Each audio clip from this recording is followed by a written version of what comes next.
ये है गीता का ज्ञान, ये है गीता का ज्ञान। ये है गीता का ज्ञान।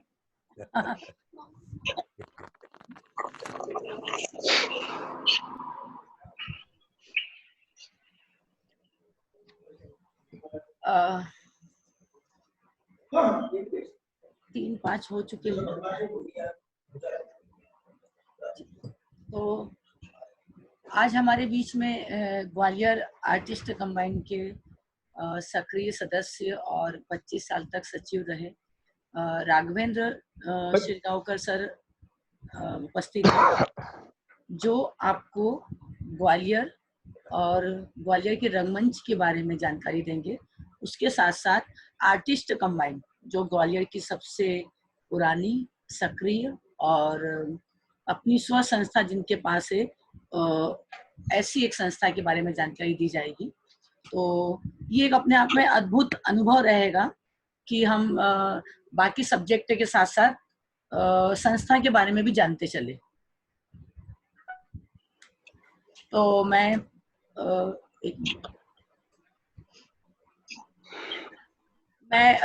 सर का स्वागत करती हूँ।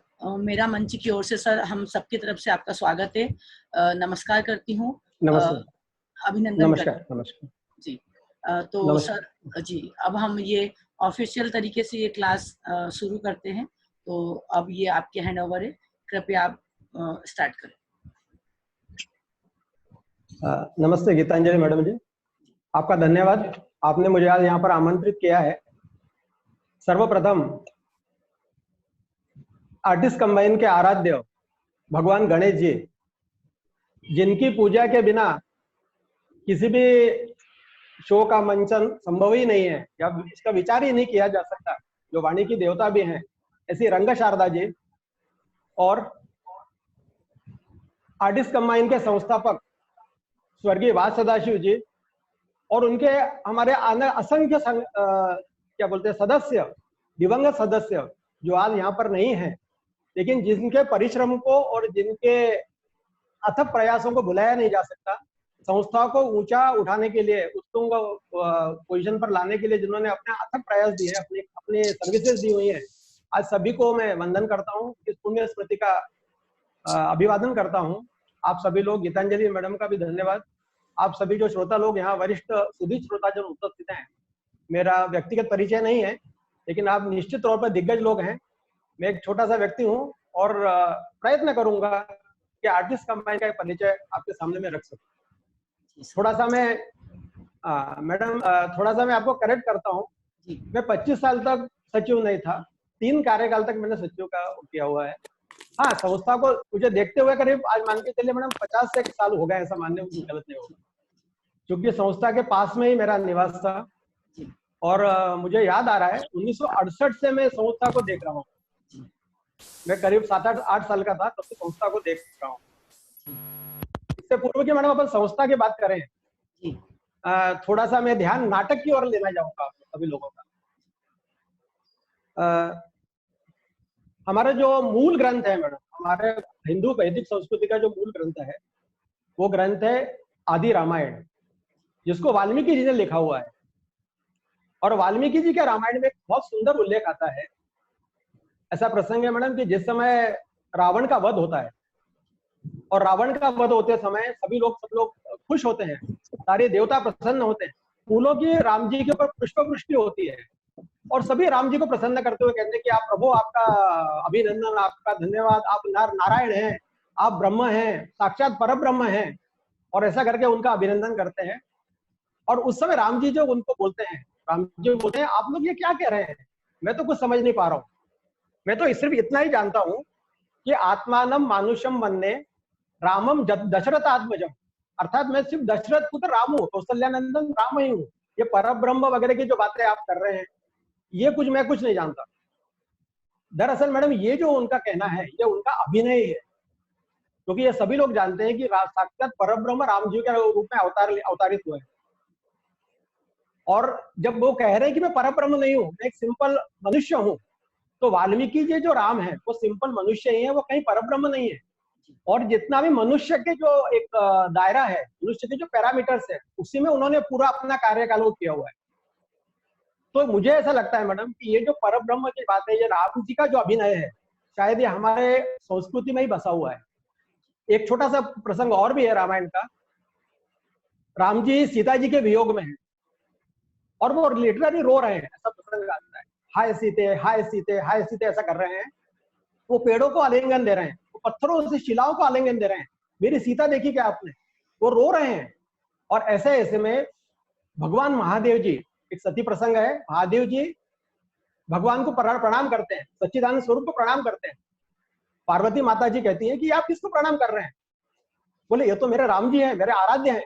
तो बोले ऐसा कैसे हो सकता है? बोले ये तो रो रहे हैं, ये तो सामान्य मनुष्य की भांति रो रहे हैं। तो मैं इनकी जाके परीक्षा लेती हूँ। शंकर जी के काफी महादेव जी के मना करने के बाद भी पार्वती जी वहां जाती है, बीच में जाके सीता जी का वेश बनाती है और बीच में जाके खड़े हो जाती है। संजय अरोड़ा जी नमस्कार। सीता जी का वेश बनाकर बीच में खड़े हो जाते हैं और राम जी उनको देखते हैं, लक्ष्मण जी उनको देखते हैं और एकदम उनका चरण वंदन करते हैं और बोलते हैं माता जी महादेव जी कैसे हैं? देखिए अभी तक उनका अभिनय चल रहा है, वो रो रहे हैं, सीता के वियोग में रो रहे हैं और अचानक पार्वती जी को देख के उनका वंदन करते हैं, उनके चरण स्पर्श करते हैं और एकदम पूछते हैं कि महादेव जी कैसे हैं? और ये सब देख के एकदम वो बहुत उनको दुख होता है, वो एकदम उनका सिर नीचे हो जाता है, लज्जित होती है वो। तो ये जो प्रसंग है, मतलब भगवान राम जी परब्रह्म होते हुए उन्होंने एक साधारण मनुष्य की बात उन्होंने विचरण किया है पूरे रामायण में। तो मुझे ऐसा लगता है मैडम, ये जो अभिनय उन्होंने किया हुआ है, ये अभिनय हमारे संस्कृति के रगों में बसा हुआ है। ये और अभिनय की जो बात हम करते हैं, भरतनाट्यम वगैरह ठीक है, मतलब ये सब शास्त्र है, इसमें कोई डाउट नहीं है, लेकिन आदि रामायण मतलब वाल्मीकि रामायण मतलब हमारे संस्कृति के आदि ग्रंथ है, ये आदि प्रसंग है। इसके पहले कोई भी जो वाल्मीकि रामायण है, इसके जो इसकी संहिता है, जो इसकी स्क्रिप्ट है, उस स्क्रिप्ट के बारे में भी ऐसा प्रसंग आता है कि वाल्मीकि जी ने रामायण के शुरू होने के पहले ही लिख के रखी हुई है, ऐसी मान्यता है हमारे यहाँ। और जब ब्रह्मा जी ने उनसे पूछा कि ये आप, वो काफी लज्जित हुए, वाल्मीकि जी बोले मैं तो लिख नहीं सकता। ब्रह्मा जी उनको बोलते हैं तुम्हें कुछ भी नहीं करना है, मैं सारा तुम्हारे माध्यम से करवाने वाला मैं ही हूँ, आप तो सिर्फ लेखनी धारण करिए और जो भी प्रसंग घटित होने वाले हैं, सारे प्रसंगों का आपको अपने आप ज्ञान हो जाएगा। इतना ही नहीं, सारे प्रसंगों के साथ में सारे पात्रों का जो उनके मन में भाव है, वो सारे भावों का भी आपको आकलन होगा। और वो पूरी स्क्रिप्ट उन्होंने लिखी हुई है। और ये जो है, मुझे ऐसा लगता है कि सारा हमारे हिंदू संस्कृति का जो आद्य ग्रंथ है, इससे पहले कोई भी ग्रंथ उपलब्ध नहीं है, कोई भी रेफरेंस उपलब्ध नहीं है लिखित रूप में। तो ये जो रामायण है, इस रामायण को हम, रामायण मतलब रामायण तो है ही, ये भी नाटक की हमारी आद्य स्क्रिप्ट मान सकते हैं। ऐसा मेरा एक जैसे बोलते हैं ना, मैं अल्पमति से कह रहा हूँ, आप सबको पसंद आए कि नहीं मुझे मालूम नहीं। तो ऐसी ये जो नाटक और ये नाट्य विधा जो है, हमारे रगों में, हमारे संस्कृति के जीन्स में बैठी हुई है, ऐसा मुझे कहने में संकोच नहीं है। कहीं ना पर कहीं हम सभी लोग स्टेज पे भले ही अभिनय ना करें, लेकिन अपने निजी जीवन में हम, बंद हो गया, नहीं सर, चालू है, चालू है, मुझे देखने हमारे निजी जीवन में हम कहीं ना कहीं अभिनय कर रहे हैं जी। और जैसे हम कहते हैं कि यह पूरा विश्व मंच है और मेरी एग्जिट और मेरी एंट्री ये प्री डिसाइडेड है। ऊपर वाले ने, डायरेक्टर ने मुझे भेजा हुआ है, मेरे पैरामीटर्स, वर्किंग पैरामीटर्स सेट किए हुए हैं। मुझे बताया गया है कि तुम किसी के भाई हो, तुम किसी के बहन हो, तुम किसी के पुत्र हो। और ये जो ये कर रहा हूं, मैं अभिनय कर रहा हूँ, ये अभिनय में उसने मुझे मनुष्य रूप में भेजा है। तो मुझे देखना है कि मैं मनुष्य जैसा ही रहूं। मेरे सिर्फ 2 हाथ और 2 पैर हैं, इतने में मनुष्य नहीं बनूंगा मैं। जो उसका आकलन है, जो स्वभाव का जो वर्णन है, जो मनुष्य स्वभाव, मनुष्य के रूप में जो उनको अपेक्षित है, उसका वर्णन, उसका मैं क्या बोलते हैं, अपना अभिनय में कर सकूं। तो ऐसा मुझे लगता है कि ये अभिनय की जब हम बात करते हैं, नाटक की बात करते हैं, तो यह हमारे हिंदू संस्कृति के रगों में बसा हुआ है।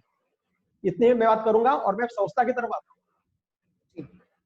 आर्टिस्ट कंबाइन का परिचय देने से पूर्व, आर्टिस्ट कंबाइन की स्थापना 1937 में हुई, 30 अक्टूबर 1937 में हुई। लेकिन उससे पहले की जो ग्वालियर की स्थिति है, ग्वालियर में 1870 से नाट्य मंडलियां महाराष्ट्र की आ रही है। 1870 से करीब आज मान के चलिए आप 150 साल होने आ गए, 125-150 साल के ऊपर का समय हो गया। आनंद संगीत मंडली, ललित कलादर्श और कितने किर्लोस्कर, पाटणकर, ऐसे अनेक संगीत मंडलियां हैं जिनका पेशा ही है, वो प्रोफेशनल तौर पर करती हैं। वो मंडलियां ग्वालियर में आ रही हैं और शहरों में जाती है। ग्वालियर में भी आई हुई है, ग्वालियर के लोगों को उनसे परिचय है और एक नाट्य जो बोलते हैं ना, उनको देख के लोग प्रेरित हो चुके हैं और नाटकों का मोहल्लों मोहल्लों में गणेश उत्सव के तौर पर छोटा मोटा आयोजन हो रहा है। लेकिन वो कोई ऐसे जो मंडल बने हैं, जो मंडलियां बनी है, वो कोई स्थायी रूप में नहीं है। तो कुछ समय के लिए बनती है, कुछ समय के लिए, कुछ 2-4 साल चलती है, छोटे मोटे नाटक करती हैं, जो भी वहां के उनके सोर्सेस है उसमें वो कर रही हैं। और इतनी स्थिति है कि एक आध मंडली तो यहाँ से महाराष्ट्र में गई है और रास्ते में उनके आपस में मनमुटाव हो गया है और आधे रास्ते से नासिक से भी लौट के आ गई है, इतना भी उल्लेख आता है। तो अब समय आता है मैंने 1836 का, सॉरी क्षमा करें 1936 का। उस समय के तत्कालीन ग्वालियर नरेश जो है जयाजी राव महाराज सिंधिया जी, इनका राज्यारोहण समारोह का अवसर है और कार्यक्रमों के साथ में नाटकों का समारोह का भी आयोजन हो रहा है और बाहर से नाट्य मंडली बुलाने की बात चलती है। तो जयेंद्रगंज में एक भागवत परिवार है जो जिनका सुपुत्र, जिनका नाम है यादव सदाशिव भागवत, एक 29 साल का तरुण है और ये मेरे ख्याल से बम्बई में जाके जेडी आर्ट्स के सीखने के लिए गए हुए हैं। वहां घर से उन्होंने भेजा हुआ है। जेडी आर्ट्स का डिप्लोमा जो बहुत फेमस है, आज भी फेमस है, जेजे स्कूल ऑफ आर्ट्स का। जेडी आर्ट्स करने के लिए बॉम्बे जाते हैं, शायद 2-3 साल वहां रहते हैं और आर्ट्स के साथ में बाकी विधाओं जैसे नाटक और सिनेमा भी इनकी रुचि है। तो वहां पर जो उस समय दिग्गज कंपनियां हैं, ललित कलादर्श जैसे हैं, उनके जो बापूराव पेंढारकर जी हैं, इनसे ये परिचय बढ़ाते हैं, मित्रता बढ़ाते हैं और अपना कोर्स करके ग्वालियर आते हैं। ग्वालियर में आने के बाद में आर्ट्स का तो इन्होंने अपना खुद का स्टूडियो खोला हुआ है, लेकिन इनके दिमाग में नाटक घूम रहा है। इनका व्यवसाय सिनेमा का है। यहाँ पर इनके टॉकीज है, एक सेंट्रल सिनेमा है जो आजकल डिलाइट के नाम से ग्वालियर में मशहूर है, एक चित्रा सिनेमा है, झांसी में सिनेमा है, विदिशा में सिनेमा है। अपना व्यवसाय इन्होंने स्थापित किया हुआ है। लेकिन 24 घंटे आर्ट्स का व्यक्ति होने की वजह से कुछ न कुछ नया कर दिखाने का और कुछ न कुछ नाट्य क्षेत्र में नया करने का जुनून इस युवा में है। और ऐसे में 1936 में समारोह आयोजित होता है और इनके माध्यम से ललित कलादर्श जो बंबई की फेमस कंपनी है, नाट्य मंच कंपनी है, उस कंपनी को ग्वालियर आगमन, उसका ग्वालियर आगमन होता है। टाउन हॉल में कार्यक्रम चलते हैं, नाटकों का आयोजन चल रहा है। और इस समय क्या होता है कि उनके जो मालिक हैं, जो सर्वे सर्वा है बापूराव पेंढारकर, वो बीमार पड़ते हैं। बीमार पड़ने के बाद में इनको जे हॉस्पिटल में एडमिट किया जाता है। यहाँ पर जो डॉक्टर खिरवड़कर जो सिविल सर्जन जी हैं, उनके देखरेख में उनका इलाज चल रहा है और वो दिनों दिन उनकी तबीयत बिगड़ती जाती है। उनका छोटा पुत्र, उनके जो पुत्र हैं, उन पुत्र को यहाँ से मैसेज आता है, टेलीग्राम किया जाता है कि आप आ जाओ, तब उनकी तबीयत खराब है। वो अपनी दादी को लेके वो यहाँ पर आते हैं और आने के बाद में थोड़ी सी तबीयत ठीक होती है। जहां से इनका, जिस जगह पर इनका निवास है नाटक मंडली का, वहां से ये अपने बच्चे को, मतलब ये जो युवा बम्बई से आया हुआ है, भालचंद्र पेंढारकर इनका नाम है, अपने पिताजी के साथ में जयेंद्रगंज में आते हैं और पहली मुलाकात इनकी यादवराव सदाशिव भागवत, जो वाय सदाशिव के नाम से उस समय की जो प्रथा है उसको भी नया करने का इनके मन में जनून है और यादव सदाशिव भागवत का नाम न धारण करते हुए ये वाय सदाशिव नाम धारण, उसी नाम से फेमस होते हैं आगे। तो वाय सदाशिव जी के पास में बापूराव पेंढारकर जी अपने युवा बच्चे को लेकर आते हैं और उनको बोलते हैं, आप कला के माहिर हैं, मेरा ये बच्चा है, मेरी इच्छा है कि इसको आप चित्रकला की विधिवत शिक्षा दीजिए। ये सब होता है। इसके बाद में उनकी तबीयत बिगड़ती जाती है। और मैं ये सब इसलिए बता रहा हूँ कि आर्टिस्ट कंबाइन के जो हमारा इतिहास है उसमें ये थोड़ी सी महत्वपूर्ण घटना है। जी जी बिल्कुल एक व्यक्ति, हाँ, ये व्यक्ति जो आगे जाकर एक संस्था स्थापित करता है जी, उससे पूर्व इनके जो नाट्य के विषय में संपर्क है लोगों के साथ में, जो इनका व्यवहार है लोगों के साथ में, मन में आत्मीयता है, ये सब बातें बहुत होना जरूरी है। देखिए थोड़ा मैडम, अपन मैं आर्टिस्ट कंबाइन के बारे में बता रहा हूँ। आज आर्टिस्ट कंबाइन में ये एमेच्योर संस्था है, नॉन प्रोफेशनल संस्था है, कभी पैसे वैसे किसी से लेते नहीं, किसी कलाकार को देती नहीं। और आज ये 83वें साल पे पदार्पण कर रही है। बहुत बढ़िया। आज महाराष्ट्र के बाहर या बंगाल के बाहर जहां पर नाटकों का विकास हुआ है, उसके बाहर आज 83 वर्ष तक एक संस्था जीवित रहती है, अपना कार्यकाल करती है, सुचारू रूप से संपन्न करती है, नई नई ऊंचाइयों को छूती है। उसके पीछे कुछ ना कुछ तो कारण रहा होगा। तो उसके पीछे कारण देखते हुए लगता है कि जो इनका संस्थापक है, जो वाय सदाशिव जिनके बारे में बता रहा हूँ, वो फिर बापूराव पेंढारकर जी ये हॉस्पिटल में इनका निधन हो जाता है। उस समय दुर्दैव से, दुर्भाग्य से वाय सदाशिव जी यहाँ पर नहीं है, वो मुंबई गए हुए हैं। उनसे मिलके जाते हैं कि मैं 4 दिन में बापू जी बम्बई से लौट रहा हूँ जी। वो बोलते हैं ठीक है। ये लौट के आते हैं, इतने में इनका निधन हो गया। अब आप देखिए, एक नाटक कंपनी है, बहुत ज्यादा रिसोर्सेज नहीं है, यहाँ पर आई हुई है, बंबई से आई, यहाँ पर आई हुई है, 40-50 मेंबर्स हैं, और उस 40-50 मेंबर के साथ में वो आए हुए हैं, और उनका मालिक जो सर्वे सर्वा है उनका वो यहाँ पर एक्सपायर हो जाता है। पूरी जो टीम है, जो पूरी कंपनी है, वो बिखर जाती है, डिस्ट्रॉइड जैसे बोलते हैं ना आप, नष्ट हो जाती है। जी जी। और ऐसे में वो युवा परेशान हो जाता है। भालचंद्र पेंडारकर नाम के जो हुआ है, जो 16 साल के हैं, वो परेशान हो जाते हैं।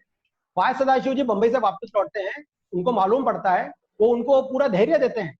इतना ही नहीं, वो नाटक कंपनी के जो सदस्य हैं उनको पूरा खर्चा देके उनको वहां बंबई लौटाते हैं, सब कुछ लौटाते हैं। और उस में आज वाय सदाशिव जी को यदि हम देखते हैं, आज वाय सदाशिव जी को यदि हम देखते हैं, तो मतलब इनका जो स्वभाव है, सभी को समर्पित है, पैसे को देखने वाले नहीं है। आज घर से संपन्न है, लेकिन जो पैसा इनके पास में है उसको कहीं ना कहीं अच्छे जगह पर नाट्य के इसमें हो, अच्छे लोगों में इनका उसका उपयोग हो, ये इनके मन में भावना है। और ऐसे होते हुए वाय सदाशिव अपने करते हैं, वो लौट जाते हैं। और इसके बाद में इनके मन में आते हैं कि हाँ, इससे पूर्व यह है कि देखो बापूराव पेंडारकर जी ग्वालियर में है, तो इनका सेंट्रल सिनेमा सुबह आने का इनका रहता है, अपने बच्चे को भी ये साथ में लाते हैं। और एक शुभ प्रसंग पे कहते हैं कि यदि आपके मन में नाटक के प्रति इतना जुनून है, तो क्यों नहीं आप एक संस्था स्थापन करते। देखिए, एक बंबई के प्रोफेशनल बड़ी संस्था का मालिक, जो नाट्य में जिसने जीवन बिताया हुआ है, वो यहाँ के एक संस्था के इनको बोलता है कि आप नाट्य संस्था स्थापित क्यों नहीं करते। ये इनके मन में आता है, और उसी ये जो है, ये इनके मेरे पूर्व आपको चर्चा बताई, और ये मन में भाव लेते हुए ये यहाँ पर नाटक की संस्था स्थापन करते हैं 30 अक्टूबर 1937 जी। यहाँ के जो ग्वालियर के जो लोग हैं उनको इकट्ठा किया जाता है, सभी लोगों को। इससे पूर्व भी इन्होंने एक भारतीय विहार नाम की संस्था स्थापित की हुई है। थोड़ा बहुत इनको नाटकों का अनुभव है, 10-20 नाटक यहाँ कर चुके हैं यहाँ, लेकिन वो ग्वालियर के रिसोर्सेज में किए हैं। पर्दे वर्दे लगाना, साड़ियां वाड़ियां लेके स्टेज बनाना, गणेश उत्सव तक उनका सीमित नाटक का वो है। लेकिन अब यह आर्टिस्ट कमांड जो संस्था बनती है, ये आर्टिस्ट कमांड, ये नाम दिया जाता है, इसका नामांकन किया जाता है। और प्रभाकर कोचकर जी हैं, कृष्णराव बोकिल जी हैं, भांड साहब हैं, ऐसे ग्वालियर के बड़े बड़े लोग हैं, वो सब इनके साथ में आते हैं। भैया साहब देशपांडे जी हैं, ऐसे बड़े बड़े लोग इनके साथ में आते हैं, और ये नाटक संस्था शुरू होती है। और सबसे पहला नाटक जो है वंदे भारतम, इसका पहला शो 1937 में होता है। हाँ, वो सेंट्रल सिनेमा शो होता है। उसके बाद में दिन प्रतिदिन ये संस्था एकदम, इनके मन में नए नए भाव है। जो ट्रेडिशनल ग्वालियर का जो नाटक है उसको कंटिन्यूअस चेंज में लगा रहे हैं, चेंजिंग कर रहे हैं। क्योंकि इन्होंने बंबई के नाटक देखे हुए हैं, इनके मन में वो भाव है कि प्रोफेशनली होना चाहिए, परफेक्शन चाहिए, प्रोफेशनल चाहिए, जुनून है, ये नहीं चलेगा। उस समय की स्थिति ये है कि यहाँ की जो ग्वालियर के जो बड़े बड़े आर्टिस्ट हैं वो स्त्री पार्ट कर रहे हैं, क्योंकि यहाँ की स्त्रियों को अलाउड नहीं था। यहाँ की जो शहर की जो रचना है, जो घर के जो माहौल है, उसमें कहीं भी स्त्रियां नाटक में काम नहीं करती। ग्वालियर में वो माहौल ही नहीं है। तो उस समय ये करते हैं कि अपने पैसे से बाहर की जो हीरोइंस है, जो मराठी नाटक में काम कर रही है वहां पर, उसमें सबसे बड़ी आपका नाम, एक बड़ा नाम है हीराबाई बड़ौदेकर जी का, जो यहाँ की बड़ी तानसेन आर्टिस्ट है, शास्त्रीय संगीत की बहुत बड़ी गायिका है। वो एक जलसे के लिए यहाँ पर आती है, नाटक में जलसे का प्रसंग है, उसमें वो गाती है। उनकी लड़कियां सरस्वतीबाई राणे, मीना नाफड़े जी, बहुत ऐसे बड़ी बड़ी लोग हैं, उन सबको यहाँ पर बुलाया जाता है ग्वालियर के आर्टिस्ट कमाई के नाटक में काम करने के लिए। इसलिए कि स्त्रियों की भूमिका स्त्री ही करे, हीरोइन की भूमिका लड़की ही, लेडी ही करे। ये नहीं कि जो पहले साड़ी पहन के जो पुरुष कर रहे हैं वो नहीं। तो ऐसा ही शुरू होता है, और ये जो ऐसा कंटिन्यूस चेंज करते हुए जाते हैं। और 1900, इसमें दुर्भाग्य की बात यह है, अब आप देखिए जो भालचंद्र पेंडारकर जी जो यहाँ से ये युवा तरुण गया हुआ है, उनके पिताजी की मृत्यु हो चुकी है, और ललित कलादर्श जो है पूरा तरह से बिखर चुका है। अब बिखरने के बाद में वो समेटने में लगे हुए हैं। इन द मीन टाइम ये जो राव साहब जी हैं, जो वाय सदाशिव जी हैं, जिनको उन्होंने गुरु मान लिया है, वो इनको ग्वालियर बुलाते हैं बार बार, इनका ग्वालियर में आना होता है, और आर्टिस्ट कंबाइन संस्था के साथ में इनका नाटक में काम करना शुरू हो जाता है। नाटक की जो बारीकियां हैं, जो वो अपने पिताजी से सीख नहीं पाए थे, वो तरुण आदमी है, इतने बड़ा युवा आदमी है, और इतनी बड़ी संस्था की जवाबदारी उसके पास में, संस्था बिखर चुकी है, वो ग्वालियर आते हैं। वाय सदाशिव उनको पूरा सपोर्ट करते हैं, जो नाटकों की जो बारीकियां हैं वो समझाते हैं, दिग्दर्शन निर्देशन की बारीकियां समझाते हैं, और एक तरह से वो पूरा इनका गुरु की तरह उनका समर्पण है, वो शिष्य हो जाते हैं इनके। इनके घर के फैमिली में, इनके घर में भैया साहब भागवत है, इनके सुपुत्र हैं, 3 लड़कियां हैं, इनके घर के परिवार है पूरा, उस परिवार के एक सदस्य के रूप में भालचंद्र पेंडार जी का इनका संबंध स्थापित हो जाता है। उनका बार बार ग्वालियर में आना, ग्वालियर के नाटकों में काम करना, आर्टिस्ट कंबाइन का एक सदस्य ही हो जाना। उनकी स्वतंत्र कंपनी है, थोड़ी सी वहां पर प्रोफेशनल कंपनी उनकी है, लेकिन समय निकाल के वो ग्वालियर में आ रहे हैं और ग्वालियर के नाटकों में, ग्वालियर के संस्था में काम कर रहे हैं। ऐसा होते होते जब उन्होंने 44 या 45 की बात है, 4-5 साल हो चुके हैं और वो पुनर्स्थापित करते हैं ललित कला दृश्य को बंबई में। उस समय उनकी इच्छा होती है कि आज यदि मेरे पिताजी यहाँ पर होते तो कितना अच्छा होता। तो वाय सदाशिव जी को विनती करते हैं, वाय सदाशिव जी यहाँ से जाते हैं उस शो के लिए और उनको बहुत आनंद होता है कि चलो मेरे पिताजी नहीं लेकिन मेरे पितृतुल्य जो हैं वाय सदाशिव जी शो में उपस्थित हैं। इतना ही नहीं, बापूराव पेंडारकर जी की, क्योंकि उनके स्मृति में वो हो रहा है, उनकी मिट्टी की मूर्तियां बना के यहाँ से वाय सदाशिव ले जाते हैं और वो वाय सदाशिव जी उनको वहां पर बाकी सब कलाकारों को डिस्ट्रीब्यूट करते हैं और सबका अभिनंदन करते हैं। वो उसी समय मतलब इनका और उनका एकदम संबंध जो है, गुरु शिष्य का संबंध दृढ़ हो जाता है। मैडम मैं आपको देख नहीं पा रहा हूँ। नहीं सर, आवाज आ रही है और सभी लोग आपको सुन भी रहे हैं। अच्छा। और हमारे पास अच्छा। अभी इस वक्त 23 लोग हैं जो आपको सुन रहे हैं। चलिए, सभी का धन्यवाद, सभी का अभिनंदन। मैं अपनी बात कह पा रहा हूँ ना? जी बिल्कुल बिल्कुल, यदि कुछ डिस्टर्ब होगा तो मैं आपको बोल दूंगी। ठीक है, ठीक है। तो मैडम यहाँ से वाय सदाशिव जी बम्बई जाते हैं, ललित कला दर्श को पुनः एक बात पूछना है। आर्टिस्ट कंबाइन के जो जितने भी नाटक हुए उसमें पुरुष और स्त्री के जो पात्र हैं वो उन्हीं लोगों ने किए, मतलब आर्टिस्ट कंबाइन के मंच पर किसी भी पुरुष ने स्त्री का पात्र नहीं किया। नहीं, पहले किया है, पहले किया हुआ है जी। हाँ, शुरुआत में किया हुआ है, क्योंकि एकदम चेंज नहीं होता ना मैडम। स्थापना, संस्था की स्थापना हुई है, अब वो चेंज करने में लगे हुए हैं कंटिन्यूस। तो ऐसा नहीं कि पहले शो में नहीं किया है, शुरुआत में शो में किया है, लेकिन अब वो, जैसे उदाहरण मैं आपको बता रहा हूँ, पहले पर्दों की व्यवस्था थी, पर्दों के ऊपर ही सब स्टेज होता था, पीछे बैकड्रॉप होता था और बैकड्रॉप पे पर्दे के ऊपर ही सारा पीछे स्टेज लगता था।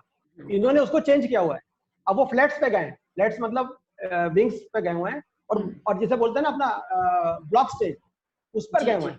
स्टेज में खिड़की की जगह खिड़की है, पर्दे डिस्टर्ब आ रहा है, थोड़ा सा डिस्टर्बेंस हो रहा है साउंड का। हाँ जी, नहीं सही आ रहा है सर। ठीक है। अच्छा, तो अब जो है मैडम, जो दरवाजा है, दरवाजे के जगह दरवाजा ही दिख रहा है, खिड़की जगह खिड़की दिख रही है। मतलब ये जो कंटिन्यूअस चेंज है, जो पहले पर्दे के ऊपर ही खिड़कियां और दरवाजे बनते थे, वो सब खत्म हो चुका है। तो ऐसा ये कंटिन्यूअस चेंज करके जा रहे हैं, नाटक में सुधार ला रहे हैं और अब पुरुषों के जगह स्त्रियों को उन्होंने बुलाया। सबसे पहले उन्होंने बाहर की टीम को बुलाया, प्रोफेशनल लोगों को बुलाया, लोगों को दिखा दिया कि अब स्त्रियों का पार्ट स्त्रियां ही करेंगे, उनको पेमेंट किया स्व खर्चे से, क्योंकि आर्टिस्ट कमांड की कोई स्थिति, आर्थिक स्थिति कुछ भी नहीं है। ये सब करते करते वो जा रहे हैं और जब ललित कला दर्श की पुनर्स्थापना की बात आई, इनको उन्होंने बुलाया बंबई में, ये वहां गए और बापूराव पेंडारकर जी की स्मृति में चूंकि उत्सव हो रहा था, उनके बापूराव जी की मूर्तियां यहाँ से बना के ले गए और सारे कलाकारों को, बंबई के कलाकारों को भेंट दी और ऐसे में उनका और इनका दृढ़ संबंध हो जाता है और एक गुरु शिष्य की परंपरा जो है वो कायम स्वरूप हो जाती है। अब कुछ दिन हो जाते हैं, 1947 में आर्टिस्ट कमांड दिनों दिन प्रगति कर रहा है, प्रगति पथ पर है और ऐसे में यह हो रहा है कि प्रगति करते हुए एक दुर्भाग्य की बात यह है कि 12 अगस्त 1947 को ये हमारे जो वाय सदाशिव जी हैं, इनकी तबीयत खराब होती है, इनको बंबई के हॉस्पिटल में एडमिट किया जाता है और वहां पर कितना भी उपचार करने के बाद भी भाटिया हॉस्पिटल में एडमिट है, इनको तकलीफ है, कुछ पेट की तकलीफ हो गई है और काफी उपचार मिलने के बाद भी तबीयत सुधर नहीं पाती है। 12 अगस्त 1947 को आर्टिस्ट कमांड के जनक स्वर्गीय वाय सदाशिव जी उर्फ यादव सदाशिव भागवत, जिनको राव साहब के नाम से भी जानते हैं लोग, इनका स्वर्गवास हो जाता है, अल्पायु में स्वर्गवास हो जाता है, शायद 40-50 साल के कुछ है। अभी आर्टिस्ट कमांड को बनके सिर्फ 10 साल हुए हैं, 1937 में स्थापना हुई है, 1947 तक उन्होंने 10-20 नाटकों का मंचन किया है। कंपनी अपनी क्या बोलते हैं, नाटक कंपनी, नाटक मंडली जो है उभर रही है, आर्टिस्ट कमांड उभर रहा है और ऐसे में अचानक पने उनका वो हो जाता है।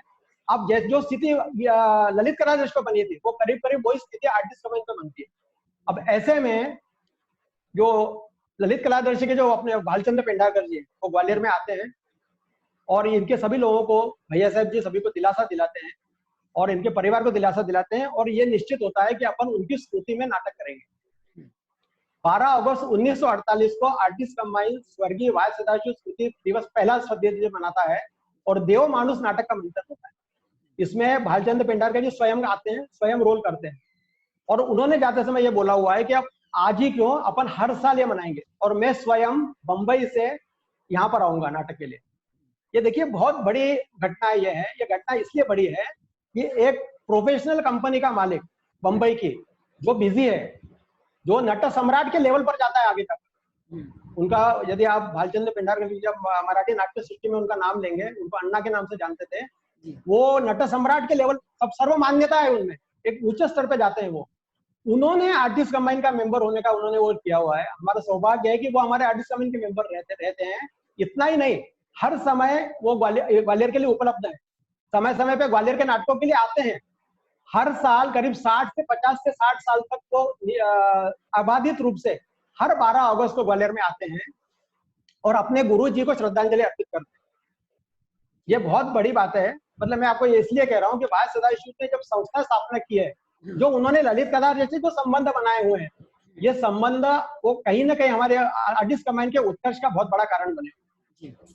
अब सदाशिव जी नहीं है, लेकिन नाटकों का मंचन जारी है। उनके जो साथी हैं, प्रभाकर कोचकर जी हैं, अमर जोशी जी हैं, बड़े बड़े लोग हैं, वो नाटकों का आगे बढ़ाते हैं। भैया साहब अभी कुछ तरुण हैं, युवा हैं, भैया साहब को इन लोगों का मार्गदर्शन मिलता है और भालचंद्र पेंडारकर जी, कोचकर जी का मार्गदर्शन में भैया साहब भी तैयार हो जाते हैं। आज यदि आर्टिस्ट कंबाइन की हम बात करें तो भैया साहब का मुझे ऐसा लगता है, आर्टिस्ट कंबाइन में बहुत बड़ा योगदान है। आज आर्टिस्ट कंबाइन को यदि उठाने में किसी ने कोई मेहनत की हुई है तो भैया साहब भागवती हमारे वो है। देखिए मैं सब लोगों के नाम नहीं ले पाऊंगा। आज हमारे करीब मान के चलिए करीब 1000 के ऊपर सदस्य होंगे। आज उन 1000 सदस्यों का सभी का योगदान है। किसी का योगदान कम नहीं है, किसी का योगदान ज्यादा नहीं है। लेकिन मैं सभी को यदि प्रतीकात्मक रूप से लूं तो मैं भैया साहब भागवत जी का नाम ले रहा हूँ। एक ऐसे व्यक्ति हैं जिन्होंने अपने पिताजी का स्वप्न को, बोलते हैं ना बेटा बाप से भी सवाई, तो उन्होंने तो उसकी स्थापना की है।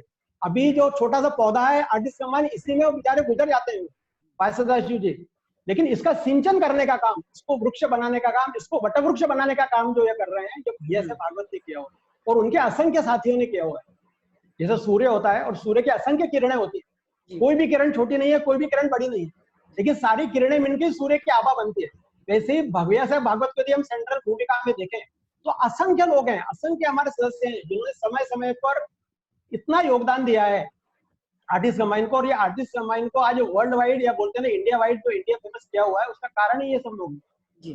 मैं थोड़े से आपको ये बताऊंगा, 1968 से मैडम मैं आर्टिस्ट कंबाइन को देख रहा हूँ। मैं शायद 7 या 8 साल का था और 8 साल का मुझे एक याद है, एक नाटक का प्रसंग आपको बताता हूँ। कुशलिया वृक्षाची फळे करके नाटक, मराठी में नाटक।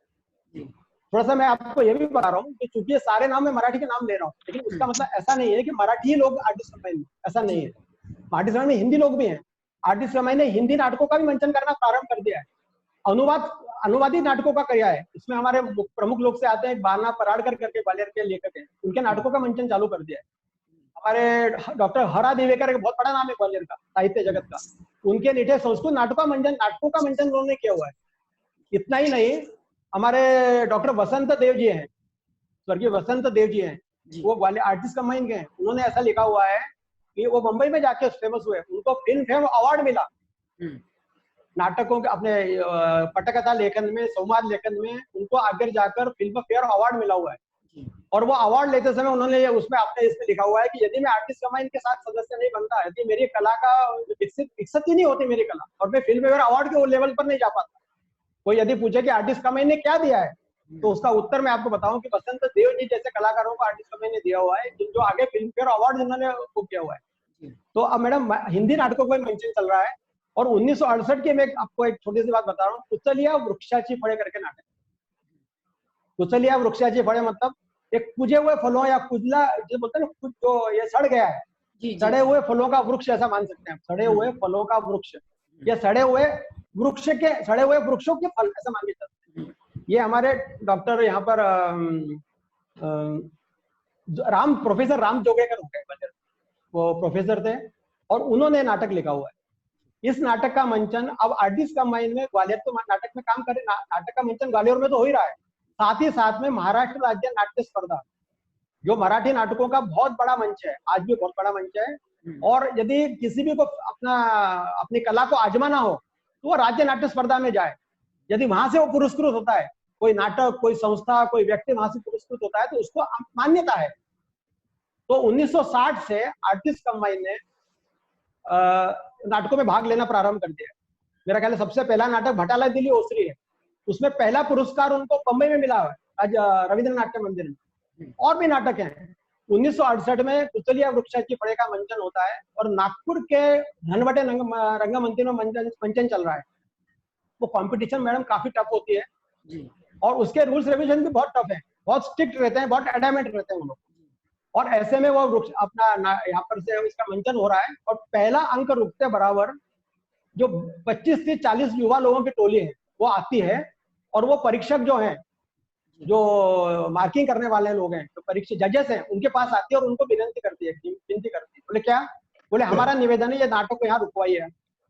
बोले क्या कह रहे हैं आप, नाटक रुकवाइए? बोले हाँ, नाटक इसलिए रुकवाइए कि ऐसा नाटक हमने देखा नहीं है, हमारी इच्छा है कि हम अपने घर के लोगों को लेके आए, हमें एक आधा पौन घंटे का समय दीजिए आप, और हम अपने घर के लोगों को लेके आना चाहते हैं और उनको चाहते हैं कि ये नाटक वो भी देखें।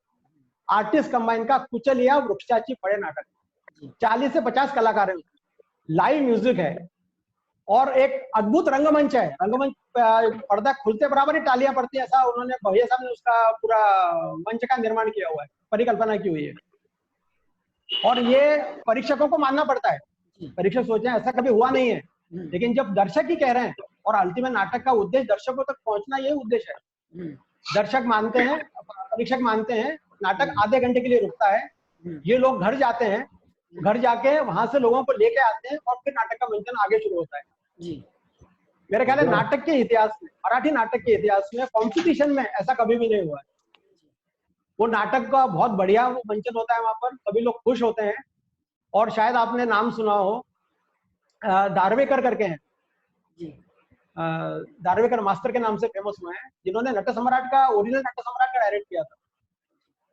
वो जो दार्वेकर जी हैं, उनका वहां पे ग्वालियर को टेलीग्राम आता है कि आपके इतने इतने लोगों को प्राइजेस मिले हुए हैं और कांग्रेचुलेशन। नाट्य क्षेत्र की बहुत बड़ी व्यक्ति है वो, उनको खुशी होती है कि ग्वालियर के नाटक को नागपुर जैसे जगह पर, यहाँ पर नाटक का विस्तारित है, नाटक वहां पर डेवलप हो चुका है, बड़े बड़े कलाकार वहां पर काम कर रहे हैं, और ऐसे जगह पर ग्वालियर के नाटक को दूसरा या तीसरा पुरस्कार मिलता है। यहाँ पर टेलीग्राम आता है और फिर ये नाटक बंबई जाता है दूसरे फाइनल राउंड के लिए। संयोग से मैं अपने, चूंकि हमारे पिताजी भी उसमें थे, वो उसके अध्यक्ष भी रह चुके हैं कभी, और हमारे घर के पास में ये संस्था है।